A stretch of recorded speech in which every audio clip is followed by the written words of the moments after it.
चरम पर है। लगता है आपको कि नफरत वाला देश हो गया ये? पता नहीं कैसे नफरत वाला देश बन रहा है। अगर नफरत वाला देश बन ही रहा है तो हमारा देश में इतना तरक्की क्यों हो रहा है? हर प्रदेश में क्यों एम्स आ रहा है? हर प्रदेश का सड़क का इतना रिवोल्यूशनरी चेंजेस क्यों हो रहा है? तो नफरत का मीनिंग तो मैं नहीं जानता हूँ, खड़गे साहब का मीनिंग क्या है, लेकिन मैं जितना देख रहा हूँ हमारा देश का एकदम अंतिम कोना में तवांग में भी अभी डेवलपमेंट हो रहा है, लद्दाख में भी अभी डेवलपमेंट हो रहा है। लोग खुश देखता है हमारा जो समाज। कांग्रेस के लोग लगातार इस बात को क्यों कह रहे हैं कि आप लोग हिंदू मुस्लिम और इन्हीं विषयों पर केवल फोकस कर रहे हैं? राहुल गांधी ने भी 2 दिन पहले जब लाल किले से वो बात कर रहे थे तो उस समय भी उन्होंने कहा कि इस देश में सिर्फ एक ही बात हो रही, हिंदू मुस्लिम। देश में हिंदू मुस्लिम बात होना नया नहीं है। हमारा देश का विभाजन भी तो हिंदू मुसलमान का हिसाब से ही हुआ था। तो हमारा देश में हिंदू मुसलमान 2 वर्ग है और हमारा देश का जो विभाजन हुआ था तब भी धर्म का ऊपर ही हुआ था। सो एक जो धर्म का जो एक हमारा राजनीति में जो एक हिंदू मुस्लिम नैरेटिव है वो आज नहीं है, वो कांग्रेस ने शुरू किया था जब कांग्रेस शासन में था या ड्यूरिंग द फ्रीडम स्ट्रगल, उसी समय से वो नैरेटिव है।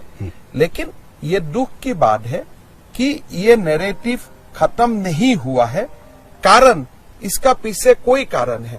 अगर आप एक धर्म का लोगों को एसिमिलेशन होने का मौका नहीं देते हो, जैसे आपने एक यूनिफॉर्म सिविल कोड देश के लिए बना, लेकिन आपने एक वर्ग को बोला आप इसमें शामिल नहीं है। हमारा देश में सारे कानून, जैसे आपका इंस्टीट्यूशन, हर लोग स्कूल खुलेगा, लेकिन उसमें भी एक आपका डिफरेंस है। अगर हिंदू स्कूल खुलेगा तो उसका ट्रीटमेंट ऐसा होगा, अगर माइनॉरिटी या मुसलमान स्कूल खुलेगा तो ऐसा होगा।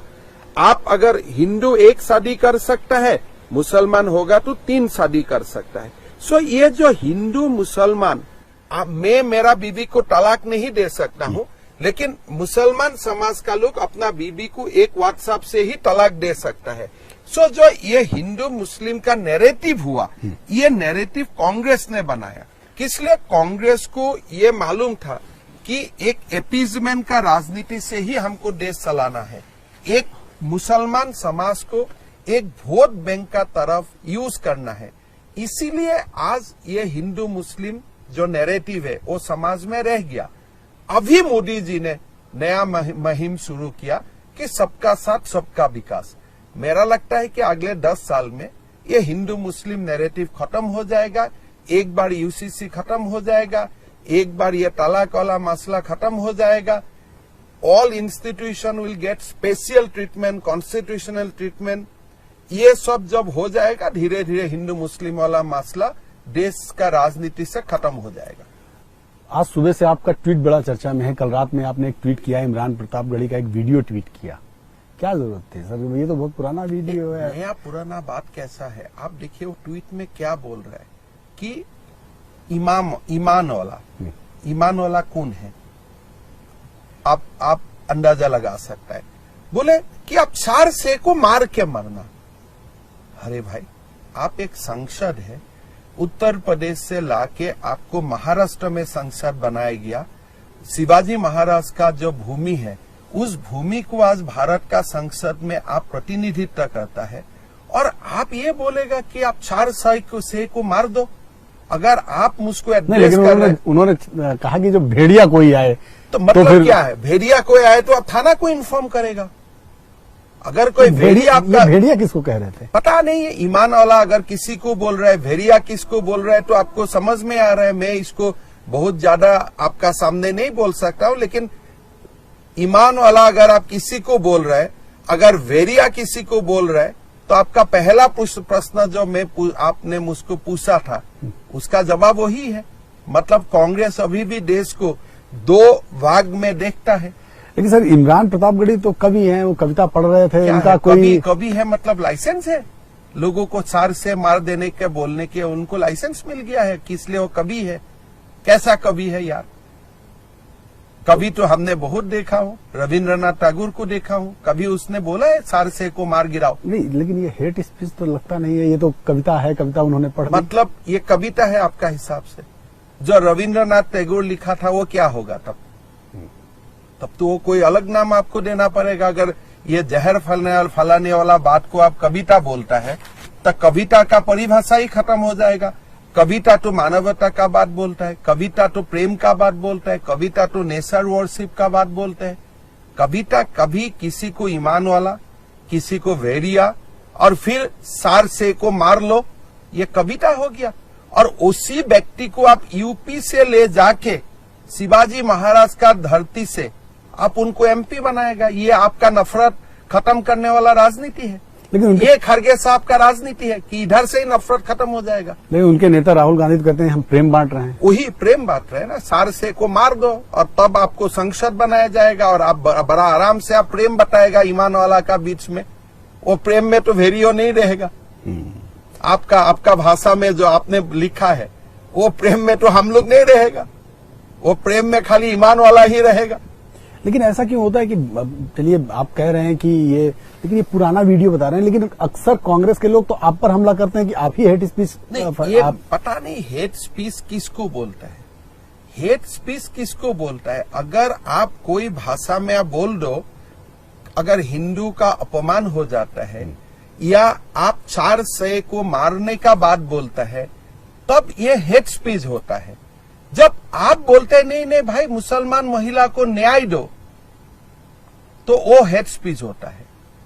ये परिभाषा क्या है? 400 को मारने वाला चीज हेट स्पीच होता है या आप मुसलमान महिला को न्याय दो नहीं, लेकिन वो हेट स्पीच होता है। आप पर भी हमले करते रहते हैं कि आप जो है मुस्लिम विरोधी गतिविधियां करते हैं, उनके मस्जिद बंद कर दे रहे हैं, मदरसे बंद कर दे रहे हैं। देखिए, आपको कभी असम में ऐसा इंटरव्यू मिला है? लोग तो प्यार मोहब्बत में है। अभी जब इतना देश का कोई कोने में कुछ कुछ इश्यू लेके जब हिंदू मुसलमान का जरब होता है, कभी असम में आपको सुनाई देता है ऐसा जरब होता है? हम तो मुसलमान महिलाओं का न्याय के लिए खड़ा होता है। ये तो सोशल जस्टिस का मामला है, इसमें हेट कहाँ से आ गया? हेमंत जी, अगर आप इमरान प्रतापगढ़ी के इस बयान को कटघरे पे खड़ा करते हैं, कहते हैं कि नहीं 4-6 को मारना ये कहां से प्रेम हो गया, तो आपकी सांसद हैं, आपकी पार्टी की सांसद हैं भोपाल से प्रज्ञा सिंह ठाकुर, उनके बयान को आप क्या कहेंगे? क्योंकि उनका बयान भी तो लगभग इसी तरह का है कि आप अपने घर में चाकू रखो, सुरक्षा करो। देखो, चाकू रखो, सब घर घर में सब्जी काटने के लिए चाकू होता है। कोई अगर महिलाओं का चाकू का साथ संबंध होता है किचन में, क्या संबंध में वो बोला है मैं नहीं जानता हूँ, लेकिन जितना तक मुझको अखबार में दिखाई दिया है, मैं सुनाई दिया हूँ, वो बोला है कि चाकू घर में रखो। तो लेकिन मैं ये बात में असहमत हूँ कि भाई कोई चाकू आप घर में जरूर रखो सेल्फ डिफेंस के लिए, लेकिन हमला के लिए चाकू नहीं हो सकता है। अगर कोई आपको हमला करे तो पुलिस में इन्फॉर्म करो। नहीं, ये मैं आपको उनको वीडियो सुना देता हूँ, देखिए। तो हम भी सब्जी काटने वाले चाकुओं को जरा तेज वही सब्जी काटने वाला ही बात कर रहे हैं आप क्या सब्जी काटने वाला चाकू का बात आप अगर मीडिया में इतना टोल देते हो तो ये संसद का बयान आपका मीडिया में क्यों नहीं आया? मुझको क्यों ट्वीट करना पड़ा? ये तो किसी को तो ट्वीट नहीं करना पड़ा। तो ये वीडियो मतलब ये सेल्फ डिफेंस हो गया। और देखो वो बात नहीं मैं बोलता, मैं बार बार ये बोलता हूँ कि देखो घर में चाकू भी आपका हो, आप किसी को मारने के लिए वो चाकू को आप इस्तेमाल नहीं करेगा, ये तो सच बात है। लेकिन अगर कोई महिला सांसद सब्जी काटने वाला चाकू का बात बोलता है और वो वीडियो आप बार बार चलाते हो, तो ये जो सांसद है कांग्रेस का जो 400 को मारने का बात बोल रहा है, उनका भी तो आप वीडियो चलाओ। मुझको क्यों वो ट्वीट करना पड़ा? आप ही चलाओ उस वीडियो को। मैं इतना ही बात बोलता हूं। मैं कोई हमारा बीजेपी का सांसद भी बोलेगा कि चाकू से कोई मुसलमान लोगों को या कोई हिंदू लोगों को मारो, ये तो मैं सपोर्ट नहीं करूंगा। लेकिन हेमंत जी, ऐसा क्यों होता है कि आप कहते हैं कि विवादित बयान या हेट स्पीच इनके नेता देते हैं, लेकिन आरोप आप लोग पे लगता है कि नफरत आप लोग फैला रहे हैं? अगर मैं एक भी विवादित स्पीच दिया हूं तो आप बोलिए ना। मैं अगर बोलता हूं कि मुसलमान महिला को आप तलाक मत दीजिए, वो तो सुप्रीम कोर्ट का भाषा है। अगर मैं बोलता हूं कि लाभ जिहाद नहीं होना चाहिए, वो हाई कोर्ट ने भी ये सबका जिक्र किया है। अगर मैं बोलता हूं एक पुरुष 4 महिलाओं को शादी नहीं करना चाहिए, तो ये कैसा हेड स्पीच हो गया। कांग्रेस के नेता सलमान खुर्शीद वो कहते हैं कि राहुल गांधी में श्री राम की छवि दिखती है और सभी कांग्रेसियों को उन्हें फॉलो करना चाहिए। मैं तो बहुत धन्यवाद देता हूं कि आखिर सलमान खुर्शीद जी ने श्री राम को महात्मा को समझ लिया है।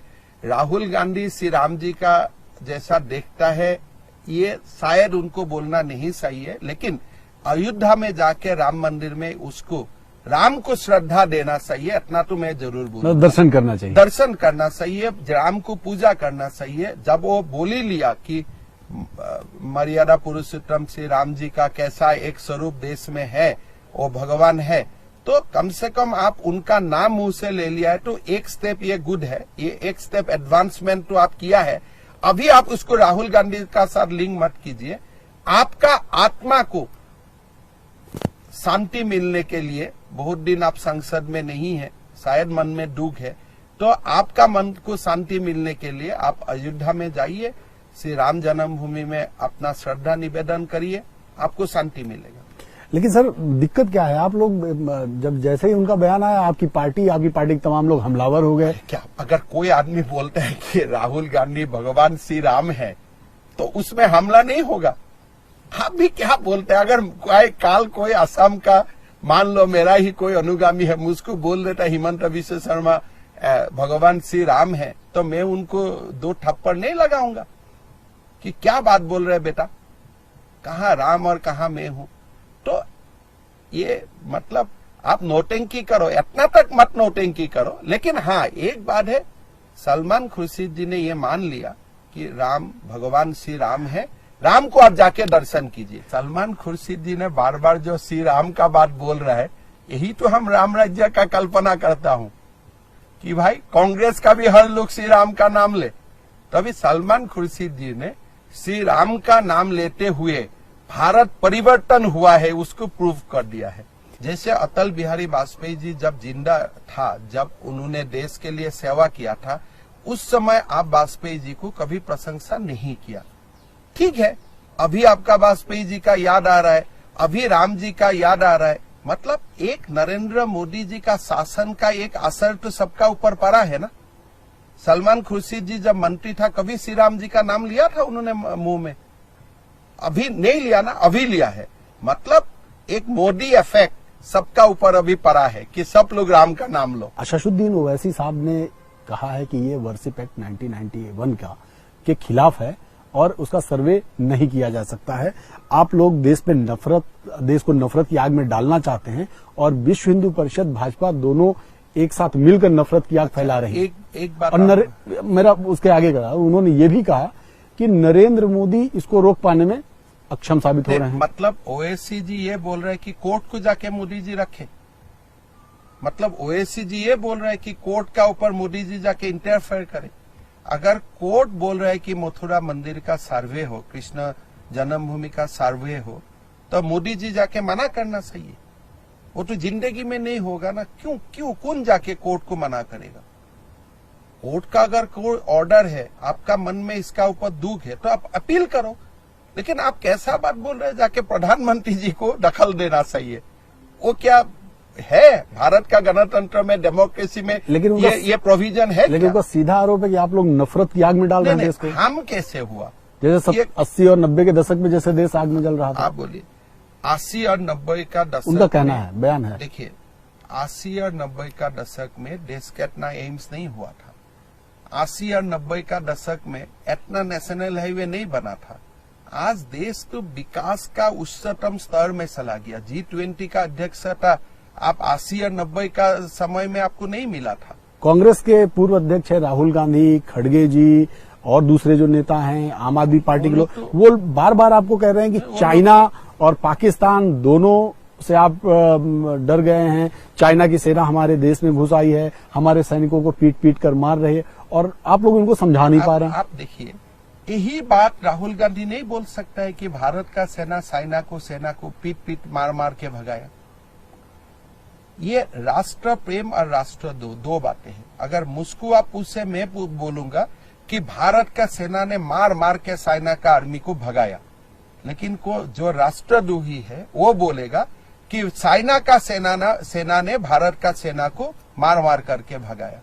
तवांग तो आप भी नहीं गया है, कोई भी नहीं गया है, लेकिन आपका बोलने का भाषा से ये प्रमाण उनका होता कहना है है दिल कि में क्या साथ है। उनका कहना है कि काफी मतलब 2000 किलोमीटर तक हम चाइना घुस आया है अंदर और कैसे? भारत के आप- प्रधानमंत्री झूठ बोल रहे नहीं हैं। नहीं, आप झूठ बोला है तो अब आप जाके वहां भारत जोड़ो यात्रा करो ना, जाके देख के आओ सामने, अब जाके देख के आओ। आज जैसा चाइना का आर्मी का साथ भारतीय सेना आज जैसे लड़ रहा है, कभी ऐसा एग्जाम्पल है?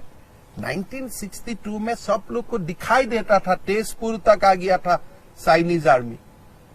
राहुल गांधी जी जो बात बोलते हैं या खड़गे जी जो बात बोलते हैं, उसमें कम से कम नेहरू जी जहां में भी है उनको एक लगेगा कि ये एक्चुअली हमारा समय का बात बोल रहा है, कि ये मेरा समय में देश का अंदर तक चाइना आ गया था। आज डोकलाम में भारत का सेना ने वीरत्व का प्रदर्शन नहीं किया, लद्दाख में बलिदान नहीं दिया, तवांग में बलिदान नहीं दिया, आपको वो सब दिखाई नहीं देता है?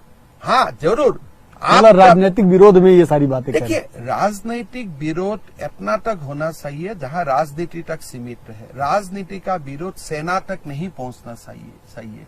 सेना का डिमोरलाइजेशन होता है, सेना का दुख होता है। तो राजनीतिक सेना बराबर टक्कर दे रहा है। तो सर ऐसा कोई आपका पास प्रूफ नहीं है कि भारत का सेना ने समर्पण किया है, भारत का सेना ने आत्मसमर्पण किया है, भारत का सेना ने भारत का 1 इंच भूमि भी चाइना को दिया है। आपका पास कोई प्रूफ नहीं है। बार बार सेना नायक, सेना का जनरल लोग टीवी में बोल रहे हैं, ऐसा कुछ नहीं हुआ है, फिर भी आप बार बार बोलते रहते हो। धन्यवाद सर हमसे बात करने के लिए। आपने बहुत ही बिजी शेड्यूल में परिवार के बीच इन्होंने समय दिया। हेमंत बिश्व शर्मा जी थे असम के मुख्यमंत्री, भारतीय जनता पार्टी के बहुत ही सीनियर लीडर। इनका साफ कहना है कि कांग्रेस के सांसद जो कि शिवाजी महाराज की धरती से सांसद बनकर आए हैं, उनसे ऐसी अपेक्षा नहीं थी। ये देश को बांटने वाली बात है। प्रवीण दीक्षित के साथ नीरज पांडे, वीपी न्यूज, देहरादून। क्या मजबूरी है मेरी बताइए? मैं अभी आपको बताती हूँ कि मैंने ओए होए होए होए नमकीन के चटकारे लेते हुए टकटकी मार के डिबेट शो को पॉज रिपीट कर करके देख रहे हैं जोगिंदर जी। इनकी तरह आप भी देखें अपनी फेवरेट डिबेट्स को रिपीट कर और डाउनलोड कीजिए एबीपी लाइव ऐप अपने स्मार्ट टीवी पर।